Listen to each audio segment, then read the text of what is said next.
Hello दोस्तों। आज मैं आपके लिए लाई हूँ गुड़ी पड़वा पर एक निबंध। तो चलो हम इसे शुरू करते हैं। सबसे पहले प्रस्तावना। हमारे भारत देश में पौराणिक समय से ही कई धार्मिक त्योहार चले आ रहे हैं जो हमारी मान्यताओं को अपने में समेटे हुए हैं। ये त्योहार हिंदू धर्म की नींव रखते हैं जो हमारे समाज, हमारे परिवार के लिए, हमारी संस्कृति के लिए आवश्यक भी है, जो हमें एक साथ मिलकर खुशियों को बिखेरना सिखाते हैं। उन्हीं त्योहार में से एक त्योहार है गुड़ी पड़वा। कहा जाता है कि इस दिन ब्रह्मा जी ने पृथ्वी का निर्माण किया था। गुड़ी पड़वा हिंदू धर्म के अनुसार नव वर्ष की शुरुआत मानी जाती है। गुड़ी पड़वा का त्योहार सुख, समृद्धि और खुशियां अपने साथ लेकर आता है। गुड़ी पड़वा कब मनाया जाता है? गुड़ी पड़वा का त्योहार चैत्र मास की शुक्ल पक्ष की प्रतिपदा से होने वाले नए साल की शुरुआत के दिन ही मनाने की परंपरा है। ये मुख्यतः महाराष्ट्र में हिंदू नव वर्ष के आरंभ की खुशी में मनाया जाता है। इसके साथ ही आंध्र प्रदेश और गोवा सहित दक्षिण भारतीय लोग भी गुड़ी पड़वा को बहुत ही हर्षोल्लास के साथ मनाते हैं। गुड़ी पड़वा का अर्थ। गुड़ी पड़वा नाम दो शब्दों से बना है। गुड़ी जिसका अर्थ है भगवान ब्रह्मा का ध्वज या प्रतीक, और पड़वा जिसका अर्थ है चंद्रमा के चरण का पहला दिन। इस त्योहार के बाद रबी की फसल काटी जाती है क्योंकि यह फसल ऋतु के आगमन का भी प्रतीक है। गुड़ी पड़वा में गुड़ी शब्द का एक अर्थ विजय पताका से भी है और पड़वा का अर्थ प्रतिपदा तिथि है। गुड़ी का अर्थ है ध्वज और पड़वा यानी प्रतिपदा। वर्ष उगादि या युगादि भी कहा जाता है। युग और आदि शब्दों की संधि से बना है युगादि। इस दिन हिंदुओं का नव वर्ष प्रारंभ होता है। यह त्योहार चैत्र शुक्ल पक्ष की प्रतिपदा तिथि को मनाया जाता है और इस मौके पर विजय के प्रतीक के रूप में गुड़ी सजाई जाती है। इस दिन लोग अपने घर को सजाते हैं और गुड़ी लगाते हैं। कहते हैं कि गुड़ी से घर में सुख समृद्धि आती है और पूरे साल खुशहाली बनी रहती है। यह बुराई पर अच्छाई की जीत का प्रतीक भी माना जाता है। गुड़ी पड़वा, जिसमें गुड़ी का अर्थ विजय पताका होता है, जिसे कर्नाटक और आंध्र प्रदेश में उगादि और महाराष्ट्र में इसे गुड़ी पड़वा के रूप में जाना जाता है, और चैत्र मास की इस तिथि के अनुसार सभी युगों में सतयुग की शुरुआत भी इसी तिथि से हुई ऐसा माना जाता है।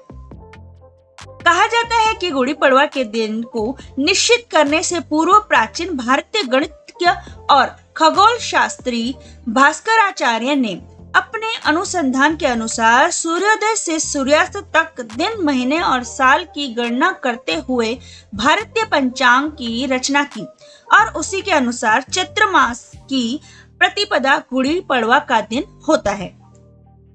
गुड़ी पड़वा का महत्व। वैसे तो गुड़ी पड़वा का अत्यधिक महत्व है, पर जो भी मान्यताएं और कारण गुड़ी पड़वा को मनाने के बताए गए हैं वो सभी इसके महत्व के सर्वश्रेष्ठ कारणों से एक माने जाते हैं। हमारे हिंदू धर्म में पूरे वर्ष में 3.5 मुहूर्त बहुत शुभ माने जाते हैं। ये 3.5 मुहूर्त है गुड़ी पड़वा, अक्षय तृतीया और दीपावली और दशहरा को आधा मुहूर्त माना जाता है। जिस आधे में गुड़ी पड़वा आता है उसे भी बहुत ही धूमधाम के साथ मनाते हैं, जिस प्रकार दीपावली, दशहरा है। मान्यता है कि श्री राम जी ने रामायण काल में गुड़ी पड़वा वाले दिन वानर राज वाली बाली के अत्याचार से प्रजा को मुक्ति दिलवाई थी।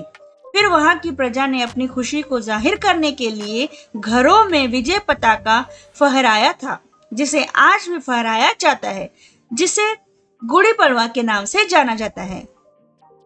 मान्यता है कि गुड़ी पड़वा वाले दिन ही ब्रह्मा जी ने ब्रह्मांड की रचना की थी, इसलिए गुड़ी को ब्रह्मा ध्वज और इंद्र ध्वज के नाम से भी जाना जाता है।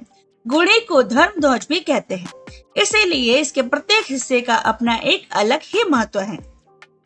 जिसमें उल्टा पात्र सिर को दर्शाता है, जबकि डंडा मेरुदंड का प्रतिनिधित्व करता है। गुड़ी पड़वा एक पूरे शरीर को दर्शाता है, जिसे हम भगवान का प्रतीक मानकर पूजते हैं। गुड़ी को अपने घर आंगन में लगाने से घर में सुख, समृद्धि और खुशियां आती हैं। छत्रपति शिवाजी महाराज की जीत को याद करने की उपलक्ष्य में भी गुड़ी पड़वा को धूमधाम से मनाने की परंपरा है। मान्यता है क्योंकि गुड़ी पड़वा के दिन ही शालिवाहन संघ का प्रारंभ हुआ था। शालिवाहन की कथानुसार शालिवाहन एक कुम्हार का बेटा था। शत्रु उसे बहुत परेशान करते थे और वो अकेला उन शत्रुओं से युद्ध नहीं कर सकता था। तब उसने एक युक्ति लड़ाई और मिट्टी की अपनी एक सेना बनाई और उसमें गंगा जल छिड़कर उन्हें जीवित कर दिया और उनसे युद्ध करवाया और वो युद्ध जीत गया। माना जाता है कि तब से ही शालिवाहन संघ प्रारंभ हुआ और तब से ही शालिवाहन संघ गुड़ी पड़वा की तिथि भी कहलाती है, जिसे बहुत ही हर्षोल्लास के साथ मनाया जाता है। गुड़ी पड़वा के दिन किसान लोग अच्छी फसल की कामना के उद्देश्य से इस दिन खेतों को जोतते हैं। किसान रबी की फसल की कटाई के बाद वापस से बुआई करने को ही गुड़ी पड़वा की खुशी के रूप में मनाते हैं। जमीन पर दूसरी खेती को उगाने की खुशी गुड़ी पड़वा की खुशी होती है, जिसे किसान खुशी के साथ मनाते हैं। गुड़ी पड़वा की पूजन विधि। गुड़ी पड़वा वाले दिन प्रातः बेसन और तेल का उपटन लगाकर स्नान किया जाता है और उसके बाद पूजा की जाती है। फिर फूल, अक्षत, खुशबू, पुष्प और जल लेकर पूजन का संकल्प लिया जाता है। उसके बाद नई बनी चौरस आकार की चौकी लेकर या बालू की वेदी पर स्वच्छ श्वेत वस्त्र बिछाकर उस पर हल्दी केसर से युक्त अक्षत से अष्टदल कमल को बनाया जाता है।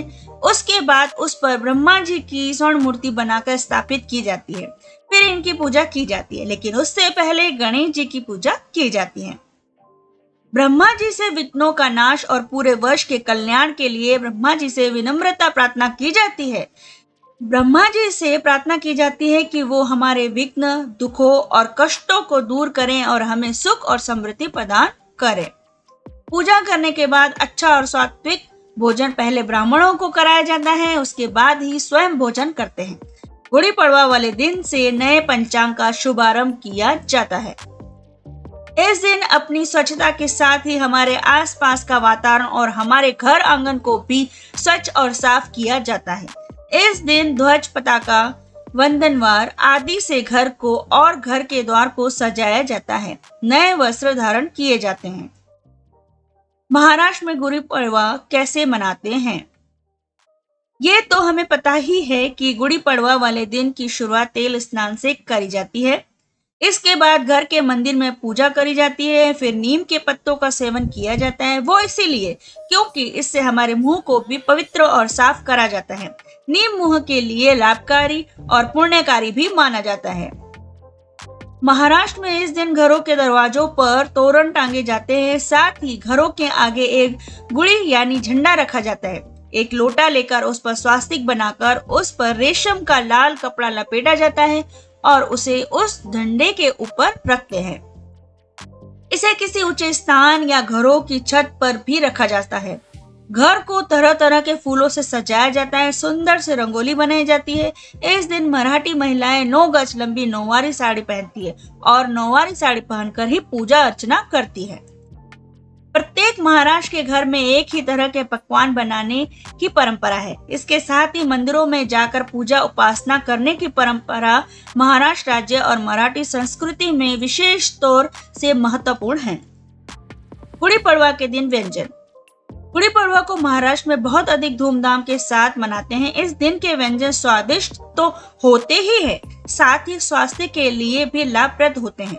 महाराष्ट्र में बनाए जाने वाले व्यंजन इस प्रकार हैं: पुरणपोली, आमपन्ना, श्रीखंड, केसरी भात, मिठाई, आलू की सब्जी। ये महाराष्ट्र में विशेष रूप से बनाए जाने वाले व्यंजन हैं। ये स्वादिष्ट तो होते ही हैं, स्वास्थ्यवर्धक भी होते हैं, जो हमारे स्वास्थ्य के लिए अति उत्तम है। उसी प्रकार आंध्र प्रदेश की पचड़ी, जिसके बारे में कहा जाता है कि इसे खाली पेट खाने से चर्म रोग नहीं होते और स्वास्थ्य भी अच्छा रहता है। गुड़ी पड़वा नाम एक अर्थ अनेक। हमारे भारतवर्ष में नवरात्रि को धूमधाम के साथ मनाया जाता है। चैत्र नवरात्रि में उत्तर भारत के लोग अपना नव वर्ष मनाते हैं। इसी नवरात्रि को हर प्रांत में अलग अलग राज्य में अलग अलग नाम से जाना जाता है। जैसे कि चैत्र नवरात्रि का प्रारंभ होता है जब घट स्थापना की जाती है, जहां हम माता रानी के 9 रूपों की उपासना करते हैं। उसी प्रकार महाराष्ट्र में इसे गुड़ी पड़वा के नाम से जाना जाता है। महाराष्ट्र का नव वर्ष प्रारंभ माना जाता है, तो कोंकण में भी उसे गुड़ी पड़वा के नाम से ही जाना जाता है। कर्नाटक और आंध्र प्रदेश में उगादि के नाम से जाना जाता है। गुड़ी पड़वा के प्रारंभ होते ही लोग अपने घरों को फूलों से सजाते हैं, अपने आंगन में रंगोली डालते हैं, नए वस्त्र, व्यंजन और साज श्रृंगार से गुड़ी पड़वा को मनाते हैं। खुशियों को मनाने के नाम भले ही अनेक हो, परंतु त्योहार और खुशियों की रौनक हमारे भारत देश के प्रत्येक प्रांत और राज्य में एक ही होती है, परंतु इसकी रौनक देखते ही बनती है, क्योंकि ये त्योहार इतने पावन और पवित्र होते हैं कि इसकी मधुर खुशबू से हमारा मन प्रफुल्लित होकर इसे खुशियों के साथ हम मनाते हैं। उपसंहार: गुड़ी पड़वा या चैत्र नवरात्रि पूजा करना सबसे महत्वपूर्ण होता है, परंतु कुछ त्योहार उस स्थान की पहचान बन जाते हैं। जैसे यदि हमारे भारत देश में गुड़ी पड़वा का नाम लेते ही हमारे सामने महाराष्ट्र राज्य और मराठी समाज के लोग आ जाते हैं, परंतु यही नाम चैत्र नवरात्रि के रूप में प्रत्येक स्थान पर देखा जाता है।